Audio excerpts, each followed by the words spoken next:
3, 2, 1. What's happening, guys? It's Logan Robinson from Here to Spear, presented to you by NoGameDay.com. We are here with an instant reaction after Florida State takes care of business and does more than that, obliterates the Miami Hurricanes and Mario Cristobal.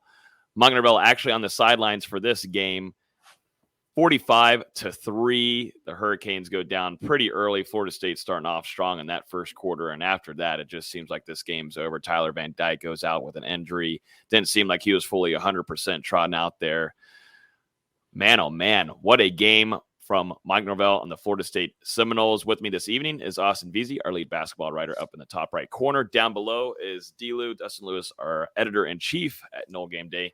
Gentlemen, we kind of talked about it in the preview. I felt strongly that Florida State wasn't just going to be a game. I didn't feel like it was going to be a game going into even the second half, definitely not the fourth quarter.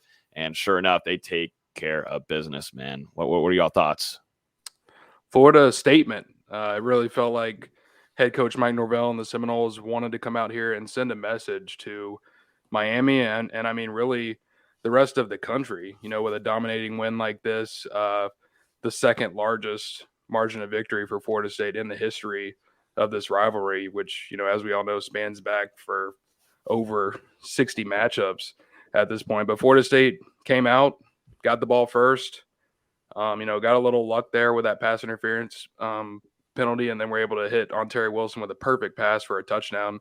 And I mean, from there, the offense just kept on clicking. I know you had the interception, but outside of that, and a very clean first half for the Seminoles, and defensively they really buckled up whenever Tyler Van Dyke went out of the game. And maybe the most impressive thing for me, Florida State had allowed 4 straight scoring drives coming out into the second half over their last 4 games, and this time with a 31-3 lead at the half, Florida State comes out, stifles Miami, forces another punt, and just doesn't really give them any chance of getting back into the ball game. So I mean, really, after the first 15, 20 minutes of this game, it was practically over because Miami could just get nothing going offensively, and Florida State held up on all 3 phases of the game all night. It was just an ass whooping all night. There's no other way to put it. I mean, we talked about Florida State's defense had to create turnovers. They created 4. Yep. The running game got almost 5 yards per carry, and Trey Benson was just shedding tackles all night long. I mean, wow. He was breaking through 2 to 3 tackles every single time he cut. Every single time he got to the ball, was breaking 2 to 3 tackles. It was unreal. Mm-hmm. Jordan Travis was averaging 20 yards per completion. It was just one of those games where we kept waiting for this team to have, a complete game, and for the most part they had it. Obviously, they let their foot off the gas and pretty much the entire second half. But I mean, you're going to find very little to complain about winning 45-3 on the road in a rivalry like this. Trey Benson, 100% the star of the show. Just I remember it popped up in the first or second quarter on the TV that he forces 22.9% missed tackles on his run. I think that number is going to go up a little bit after tonight because, I mean, there were a couple runs where 3, 4, 5 guys got their hands on Benson and, I mean, couldn't bring him down. The guy just runs with a certain ferocity. And now you're looking at back-to-back games. He had a career game last week against Georgia Tech, follows it up with another career night against his former head coach. So I'm sure Trey Benson is feeling really good about this performance. That first run he had after the interception where they get the ball in the 10, just how do you even describe it? I mean, he was stopped dead in the tracks 2 yards in, and then all of a sudden he's diving for the goal line. It made no sense whatsoever. But I mean, credit to Florida State. All three sides of the ball, offense, defense, special teams were dominant all night. The punting was great. Fitzgerald was 6 of 6 on all of his kicks. And he made a field goal. 41-yarder from Ryan Fitzgerald tonight. What more can you ask for? Yeah, in all aspects. And then you go to special teams to start off with Ryan Fitzgerald. Great kick there, 41 yards. And then also, I got to give a shout out to the punt team. Jamie Robinson stopped there, catching the ball. And I think Brendan Gant, too, was one of the ones that stopped the ball there right on the 2-yard line. Like the execution, that's what I tweeted. Execution, something that Mike Norvell pressed on whenever they were going through those losses and said there was few things that Florida State they were not executing on. And tonight, it just flowed beautifully. And, special teams, a big night for them also overall. Yeah, they were huge, and no one said anything. They were huge, but really, again, this defense stepping up in that first half. In the first 30 minutes, Florida State outgained Miami 304-76. And the thing about last week, how dominant the Seminoles were in the first two quarters against Georgia Tech. It was 360-24 advantage in the first half. So we've seen now Florida State in 2 weeks really just come out and absolutely barrage their opponent with an offensive attack in the first half, while the defense is doing plenty of damage on its own. And, 2-game winning streak now. We haven't talked about it yet, but this gets Florida State its 6th win. Florida State has qualified for a bowl game now for the first time in 3 years under head coach Mike Norvell. They've still got a couple games left to improve their standing in the postseason. And, realistically now, looking down the stretch with the way this team is kind of firing now on all cylinders, you've gotten some guys back due to health. We didn't even talk about Treshaun Ward was suited up for this game, but they didn't even have to play him with how great Benson and Lawrence Toafili were able to play whenever this game was within reach for, a little bit. So Ward is going to get another week off. Would assume that he makes his debut next Saturday whenever FSU travels to Syracuse. But the team is firing on both sides of the ball, and the special teams is stepping up once again. And Florida State also very healthy. So realistically, this team could pull out all 3 of its final games. The defense was unreal for most of the night. Miami had that one drive where they got in the red zone, and then the miscommunication on the snap, fumble, Verse gets the ball. But Miami had 11 drives, and 7 of them were 3-and-outs or better, meaning there's a turnover in 3 plays or less. Mm-hmm. I mean, that's stepping up from the defense that we haven't seen all year. Granted, yes, Tyler Van Dyke wasn't healthy when he was in, and once he goes out, Garcia and Brown just aren't there yet as quarterbacks. But still, for most of the second half, you're playing with backups, and on that one long drive, they were playing with backups, and they're still rising the occasion, making plays when they needed to be made. And it's something they haven't really been doing this year. They've been playing okay, but they haven't created those turnovers that we talked about in the preview. It's pretty wild. Everyone's been chomping at the bit for turnovers over the last couple of games. Florida State, they hadn't forced one since, I believe, North Carolina State, wherever Jamie Robinson got an interception on 4th down, where if he would have dropped the pick, FSU actually would have been in better field position. Yep. But either way, to get those 4 tonight, no matter if it was against a struggling Miami team, I think it's just a huge step forward for the defense, especially recovering that fumbled snap to prevent some kind of garbage time touchdown just to make the score a little bit better for Miami. Then you get another fumble later, I think the next possession. And then AZ, the true freshman, able to pull down his first career pick and another turnover for Miami to finally end that game. So a very impressive showing by the defense, particularly when this game was out of hand and they could have allowed a garbage time touchdown like we saw last week against Georgia Tech. They really stiffened up when it mattered and helped Miami out of the end zone. Yeah, it was really cool to see Azare in there. You also saw CJ Campbell get into the end zone too late in the game. And also, let's shout out Tate Rodemaker too on 4th down, connecting which Brian Courtney, CJ Campbell in there. Yeah, to a freshman tight end, Brian Courtney. First catch. Got it right where it needed to be. Tate Rodemaker on 4th down executes and then leads on to where CJ Campbell is able to pump it in. I know FSU fans were happy to get 40 points on there, ending it with 45-3. But all over the place, there was plays being made. I thought Jamie Robinson had probably one of his best games of the season. He was everywhere.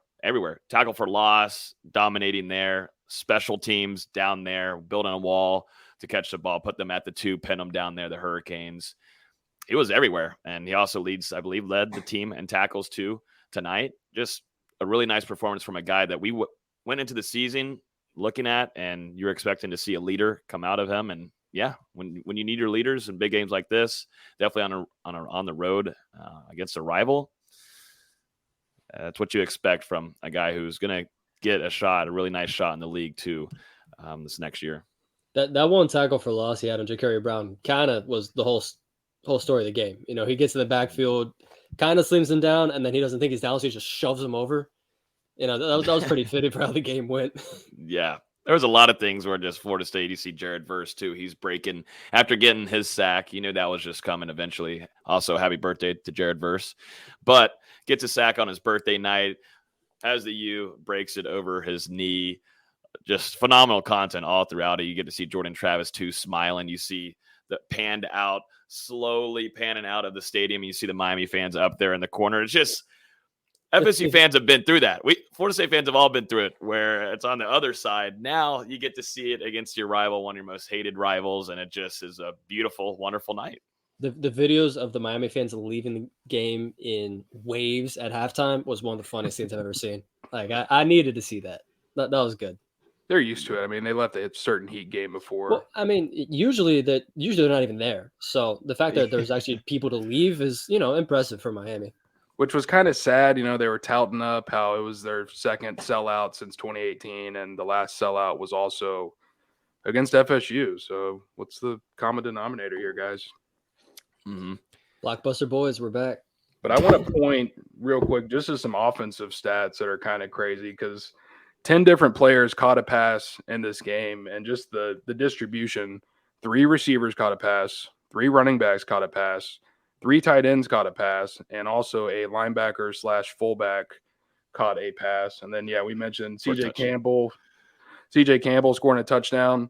Lundy catches that pass for his first career receiving touchdown.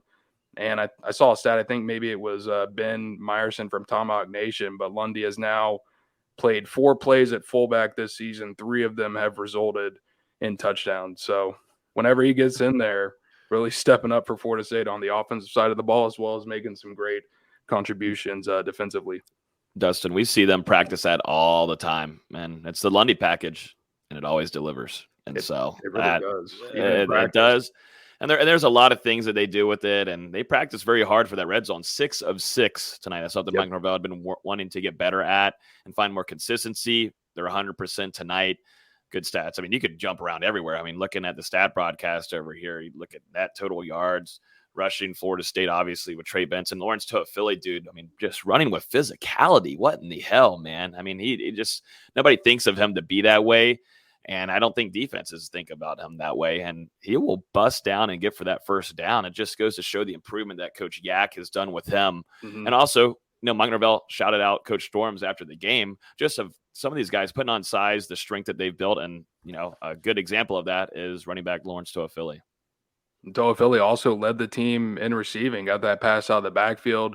Looked like it was going to be a touchdown for a second whenever he cut back across the defense. But that's what we talk about with this 3-headed monster. You just got 3 different running backs. I know Ward didn't play tonight, but I mean, it's a different flavor every time you put one of those guys back there. Benson running through tackles, Toafili, kind of the gadget guy who also we're seeing is a tough runner as well. So, I mean, man, all 3 of those guys have been pushing each other all season. And like I said earlier, it just feels like they're hitting on all cylinders. And then you saw some of the blocking tonight from the offensive line. Dimitri Emmanuel was one of the offensive linemen of the week in FSU's win over Georgia Tech. It wouldn't surprise me if he's up there again, because time and time again, he was creating some holes in the running game. Darius Washington was able to get up there a couple times. Robert Scott as well. I thought as good of a showing as it was for the running backs, you were seeing plenty of times where the offensive line was able to get up to the second level and really create for these guys. So an all-around effort from that offense. And the broadcast goes right on it. Florida State was killing Miami with those counters, with a tackler guard pulling and setting the edge. And the double pull. Yeah, and just Benson and Toafili were hitting those gaps and just running through them. It was pretty special to see. And to average 5 yards a carry against the talented Miami defensive line is something. It's definitely nothing to scoff at. Just great play every single level of the football for Florida State tonight. Mm-hmm. And this was the most yards on the ground that Miami has allowed all season, 229 yards and 3 touchdowns to Florida State. But what they did to Virginia, come on. Oh, my God. That was so stupid. I seriously did not think this was going to be a game. I literally didn't. When we did my score prediction, I was like, this is just not going to be a game. Congrats, Kevin Steele. That's not going to be there for long. I mean, I understand it's Mario Cristobal's first year. It's not why I'm not giving them much of a hard, crazy time, but I just think Florida State was by far levels ahead as a better team. And we talked about it in the production meeting before we went live. Like, we made our predictions, and I was like, 38-10 seems kind of weird. Like, I don't know how I really feel about that. And, here we are at 45-3. Like, it's unreal. And the fact, I didn't even know tonight was Miami's homecoming night. Like, that's hilarious. Did they have to bus like all the homecoming people over to the stadium too? I'm sure they did. Taking about an hour to find a bar too. Leaving the stadium. Jared's on here asking any real injuries. So we saw a few guys go down. Derek McLendon got dinged up a little bit there. I'm missing somebody. Trey Benson also got dinged, but I think he's going to end up being fine. The trainers were with him at the end of the game, but it seemed like he was bending leg fine and everything. So probably a little dingage there, but seemed like Jaston, Turnitine, and Treshawn both got held out, but it seemed like they could have played if needed. Both of them were fully dressed out and warmed up. And Robert Scott went down, but was back in the next play. Right. And then I think it was the same for Pat Payton. Yeah. Yep. So you leave Miami healthy for the most part. Healthy. We'll see. Yeah. We'll see during practice this week on, mainly evaluating Trey Benson and see what's going on there, maybe a few others, but it seemed like fairly healthy leaving a game that's always usually going to be a pretty physical one. And there was a few times where things got chippy a little bit. And I just love to see the growth. And I want to bring up this moment where we saw Mike Norvell spending time with Deuce Spann after a late flag there. I'm sure they got into a little scuffle there with the Miami player. Mike Norvell takes him off the field, talks with him, is in his face, because that's something that Mike Norvell has pressed a lot on, is accountability and also not making silly mistakes and causing penalties like that. And Florida State was doing a really good job of that.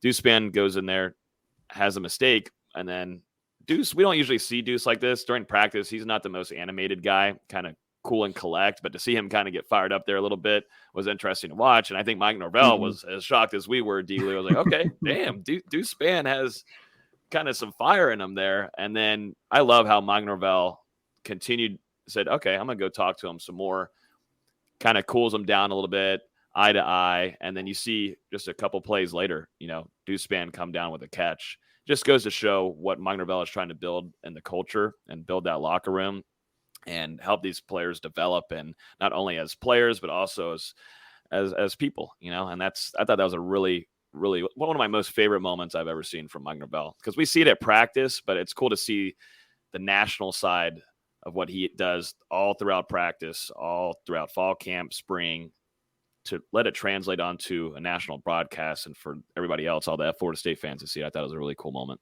Yeah, I'm pretty sure it's actually the next offensive play. Yeah, it was. The blow up happened at the end of the series. Then they get him right back on a wide receiver screen the next series. I love that. I love that accountability, getting in his face, saying, "Hey, you made a mistake, but we still trust you, and there's still a game to play." I really love that, and getting credit to the broadcasters for calling it out too. Yep. Norvell, Dugans, even Jordan Travis, they all handled that about as well as you could have. It was a cool moment to see Norvell talk with him, and then to see Deuce come back and respond and make the right play. And I mean, that's just kind of the stuff you want to see from the roster, especially in a game against Miami. I know the score was out of reach at that point, but it's still an emotional game, and sometimes you can just go over the edge a little bit. And I think that's what happened with Spann, but just the way that they were able to work that out, it just shows, not only the trust that Spann has in Norvell, but also the trust that Norvell has in the player as well. So just really the culture on both sides paying off there. Slowly growth. And that was a really cool moment. If you guys haven't seen it yet, it's all over social media. But how about Ontario Wilson, man? We haven't talked about that, but God, to start off the night, Jordan Travis connects deep with Ontario Wilson. Great catch. That was my guy. Great throw. Ontario Wilson was due, and you said it too, D-Lou. You and I were on the same page this week. We saw a really nice practice out of your veteran wide receiver, number 80, all throughout the week. And we're like, you know what? He's due for one. And he usually does, definitely when you're in the primetime games like this. We saw what he did against LSU. He does it on the road against Miami. But, wow, that ball right, perfect on time there. Ontario Wilson, I think, though, needs to get a lot of the credit for extending and grabbing that catch. I mean, that was a phenomenal catch from a veteran wide receiver. And they started quieting down that crowd slowly but surely. It was a great play, and it came at a perfect time. I know it was his only catch of the night, but Florida State, they just had that third down where they were able to advance due to the pass interference penalty. The Miami crowd was still kind of in it at that point because that was the most fans that they've had there in 4 years. And then Florida State, they took the deep shot. They had man coverage. Ontario Wilson ran a perfect route. Jordan Travis placed it, and then Wilson was able to grab it in stride by getting his hands out there. So really a perfect play at the perfect time to kind of dampen the crowd a little bit and give the offense some fire. And I think, Logan, you kind of say it on every episode, but Florida State and these opening drives in the first quarter, they really come out on script and, I mean, play it picture perfect. And then you saw it the next drive as well, where they got the ball after the Miami field goal and went right down again and ended it with the pass to Lundy down there at the goal line. So especially in these last 2 weeks, I mean, man, they've really been rolling on offense. And it felt like they were playing pretty well earlier in the season whenever the Seminoles were on that 4-game winning streak. But these last 2 wins have been something different. I'm going to say, too, penalties-wise, Florida State last week, 13, tonight, 4. Inside of a rivalry game, too. I mean, I just think it's worth mentioning the response there. Yeah, the response that they made. Miami had their second highest penalty total of the year, too, with 9. Mm-hmm. And you had the pass interference on the first drive, a pass interference negate an interception in the end zone, and there was a couple other costly penalties for Miami as well, where Florida State, they didn't really kill themselves at all in crucial situations. Mm-hmm. I thought Fabian Levitt, too, made an impact in this game. We saw him last week, got to get off the rust a little bit, but at some points, man, he was just moving an offensive lineman and just getting ready for the running back wherever he was going to go. But just seeing Fabian Levitt back in there in action was nice. And you got to see, too, a lot of, they kind of let down the snaps for Fabian and Robert Cooper there on the inside. So you saw a lot of Farmer. You saw a lot of Malcolm Ray, too. And, Miami was able to find a few things, definitely with Jalen Knight in there, too. Jalen Knight also wanted to run some hands with Jerry and Jones. Probably check the scoreboard, buddy. But, yeah, just overall, defensive-wise, former FSU commit. After the first quarter, Miami didn't score anything. After their first offensive drive, buddy. Yeah. Yeah. And that's why I put out shout out to Adam Fuller. Yeah. I know nobody really wants to say it in the chat or any of that kind of stuff, but Adam Fuller had a really nice game. And I know you understand Tyler Van Dyke, not fully healthy, then he goes down, he's not in the game, then you're dealing with some backup quarterbacks that obviously you can't rely a lot on with the Hurricanes right now. But still, for what Florida State prepared for and the execution from a lot of the guys making plays, tackle for losses, recovering the ball, having takeaways, Greedy Vance interception, just – the execution, I think, is exactly the theme of the night for Florida State. They executed on plays that the coaches put them in for. For sure. They had 6 straight drives defensively where they allowed 10 or fewer yards. I mean, wow. That's a good way to put a game away, and especially like Dustin mentioned, coming out of half to force them into 3 and out. That killed anything Miami could have possibly had in the locker room at halftime. Yep, and really just Florida State, great performance on defense tonight, especially in that first half against Miami. But just to continue piling it on the Hurricanes, only 3 points tonight against Florida State on that opening drive. Obviously, didn't score a touchdown against Virginia last weekend in a 4 overtime game that they somehow won. So now for Miami, their last touchdown was with 13:06 remaining in the third quarter of their 45-21 loss against Duke on October 22nd. So 2+ weeks and counting since the Hurricanes have gotten into the end zone. And they weren't going to do it. And this is with the 2021 Broyles winner, right? Apparently, they really they wanted him bad. And not only does Michigan offense get better with them losing him, Miami's offense has seemingly gotten a little bit worse. And they broke an NFL draft prospect quarterback to make him undraftable. I mean, come on. What a great award winner. That's not an indictment. I don't know what is. I mean, yeah, we were hearing it all throughout the week. Mario Crispell saying, we're practicing him, we're seeing how we're going, we're evaluating him. Then they say, oh, yep, he's going to end up going out there. But I never felt like he was fully going to be 100%. Like, damn, you're going to put him out there like that? It was scary to watch. I was like, you cannot let him play another snap like that. I mean, he's sacking himself. He just can't be out there. Like, what in the world are we doing? That should be against the rules, man. That throwaway from the end zone looked bad, man. Ouch. It hurt me looking at it. I was like, take this man out right now. I just felt bad for the kid at that point. I mean, he was trying to gut it out, but clearly not even close to 100% healthy. So feel bad for him. How long until we see Miami fans say, oh, this would have been a different game if he was healthy? I hope they don't, because even if he was in there, I don't give a shit. That wouldn't even matter. Sorry. Van Dyke's maybe. What's he worth? Points. 14? Yeah, 10, 14. Not 42 though, right? Yeah. But what if they had their left tackle that got hurt in pregame? What's he worth? Man. Like 2.5. Or their left guard that got hurt in the game. Yeah, and left guard got hurt, so that's like 1.5. Yeah. It could have been 45 to 20. Yeah, you probably take a touchdown away because you wouldn't have had that bad interception. So it probably would have been like 38-17. I love how we're just trying to help them out and see what would happen if he was healthy. Dominating game from Adam Fuller's defense. Tom on here, is feeling like recruiting now is going to get some buzz. We just put out an article on NoleGameDay.com. Dustin does a great job of getting recruits' reactions, and so we got one immediately out right now. I suggest you guys go read that.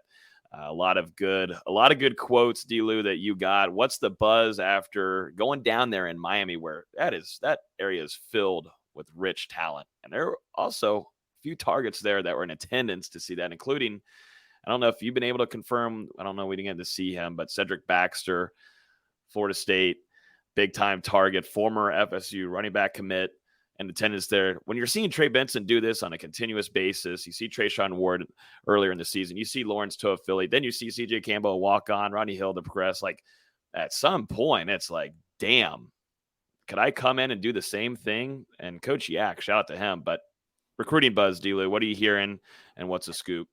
Well, it's always buzzing after a Florida State win over Miami. And to your point on Cedric Baxter, now he's seen it for 3 straight weeks. He was in Tallahassee for Florida State's close loss to Clemson, where they ran the ball exceptionally well.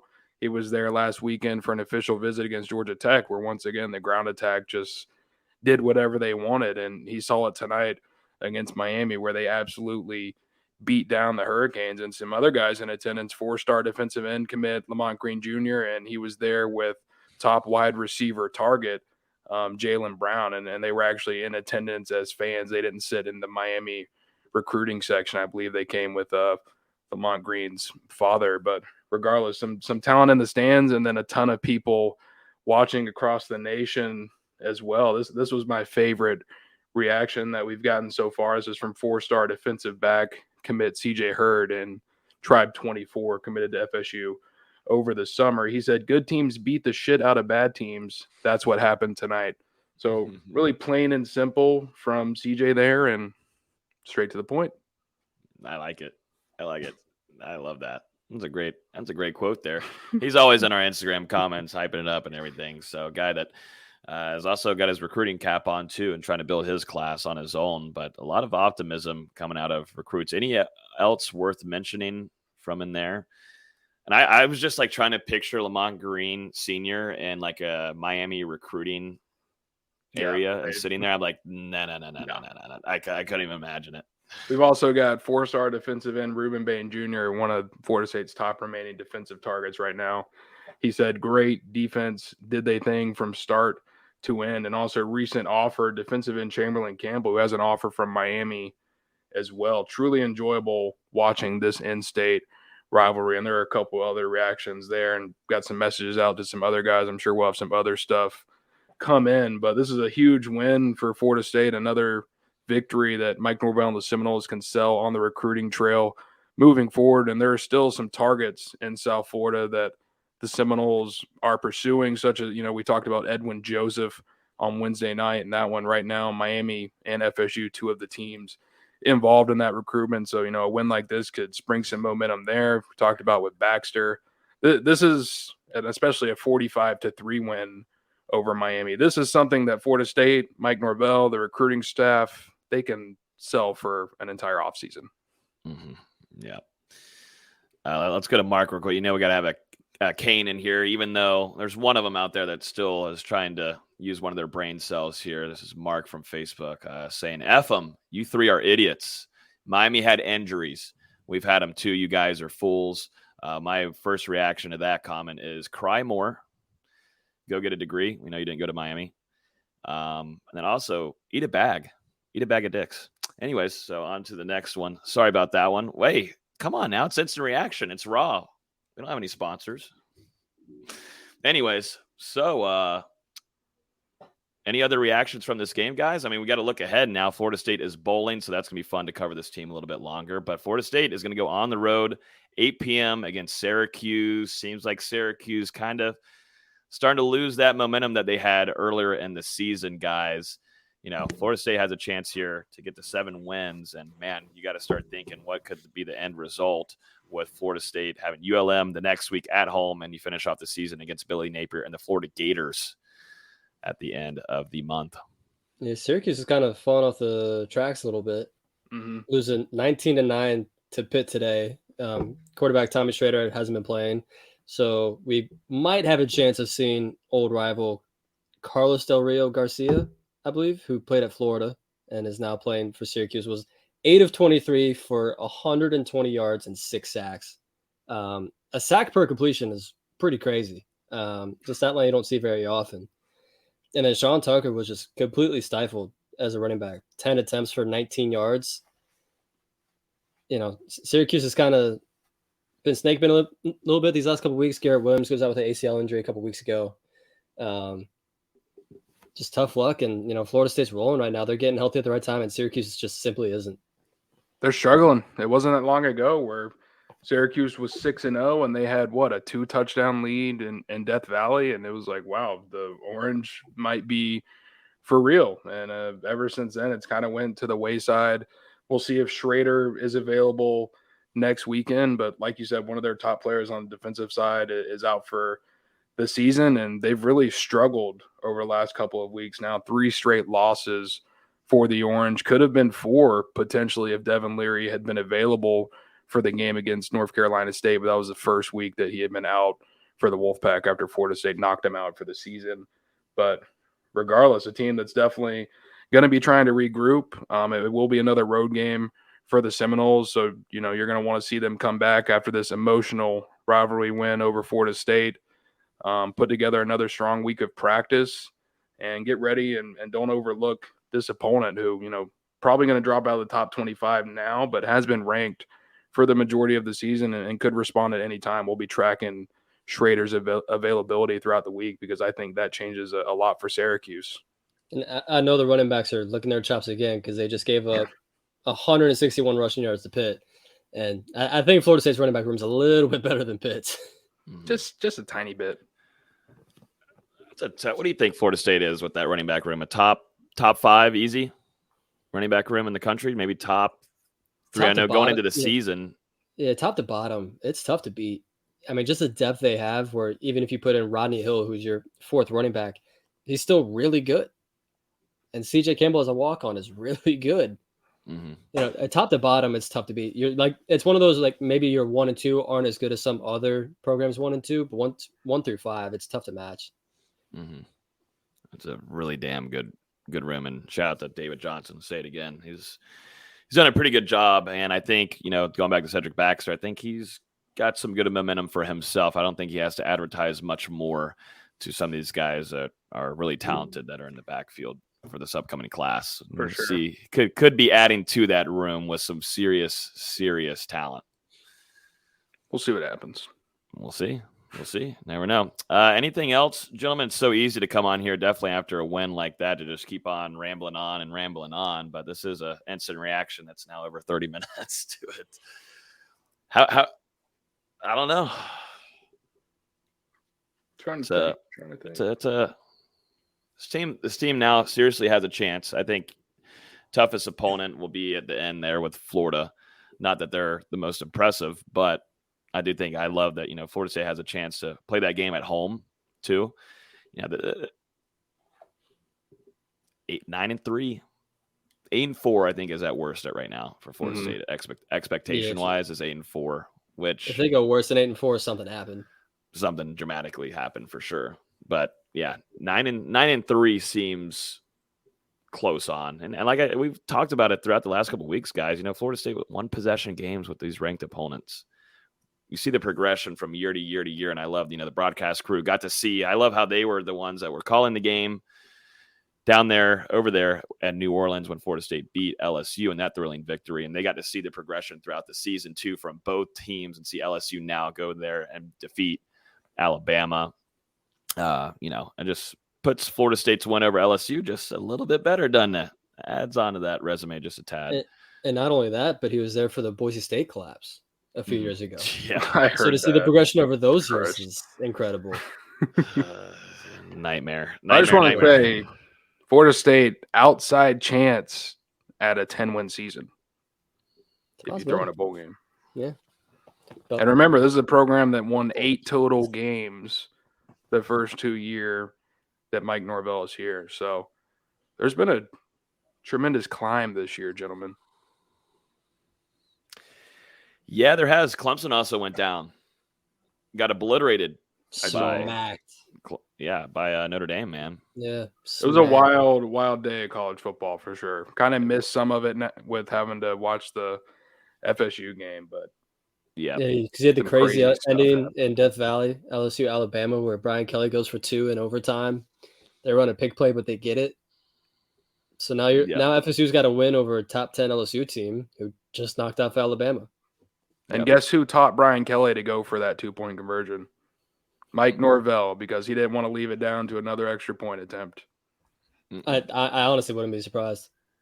I said that in the moment. I legitimately did. I looked at my mom and was like, "You think he's having second thoughts after week 1?" I got to, because it looked like he even thought about it then. Yep, exactly.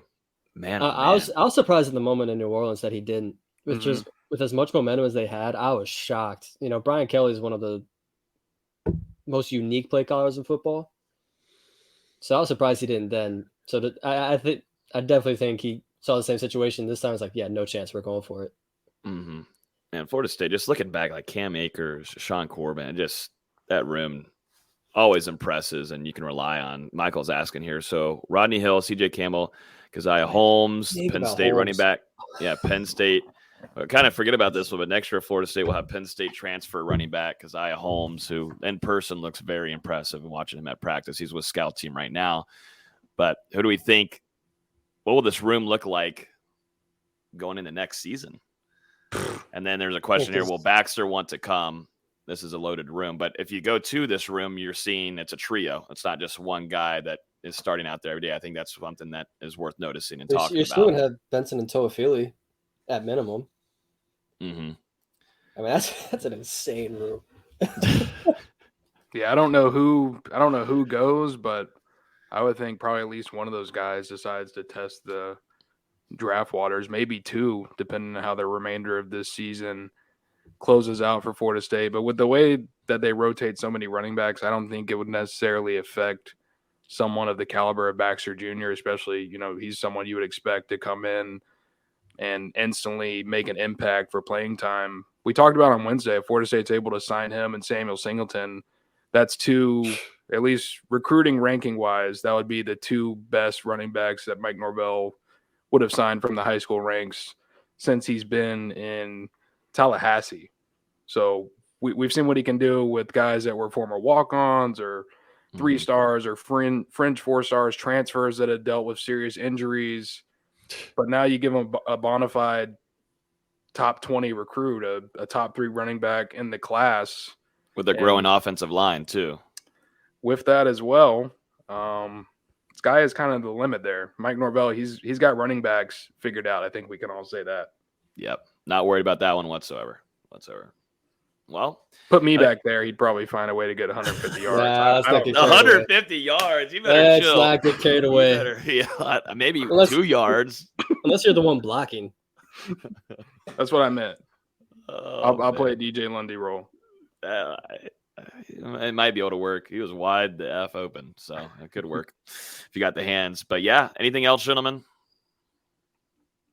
Just good win for Florida State, and yeah, don't forget back to the postseason. That's a little bit of an underrated part coming out of this victory here, and we'll see where Florida State's able to get themselves by the end of it. I'm just loving it because now Austin doesn't just get to talk about basketball all the time. Right. In December, we're going to have to talk about some football, some practices, what we're seeing, everything like that. Win a couple more games. Might make it a New Year's Day. Now, well, hold on. That just means the podcast in December are going to be a lot better. Yep. I'm just thinking, too, some guys still getting healthy. You're looking at, I'm just thinking future, but you see Darian Williamson. We'll see if he returns too, coming up soon for Florida State, who has had some flashes throughout the season, but just hasn't been able to stay fully healthy. And then Winston Wright Jr., now you add on a good couple of weeks whenever you go bowling here. Maybe there could be a sighting there. Or if not, you just wait till he comes and maybe is able to play in 2023. So just some certain things to look ahead now. We're not used to doing that, but it's going to be fun on this show to be able to talk some Florida State football a little bit more in depth and on hand at practices. Mike Norvell does a great job with the media, allowing us to get over there and be on the inside and take a look at things. So I'm excited. We got a longer season, baby. Postseason, we're going bowling. So bowl projection, baby. That's right. We did some bowl projections. So I'm seeing a lot of San Diego. I'm seeing a lot of Holiday Bowl in San Diego. A little West Coast action.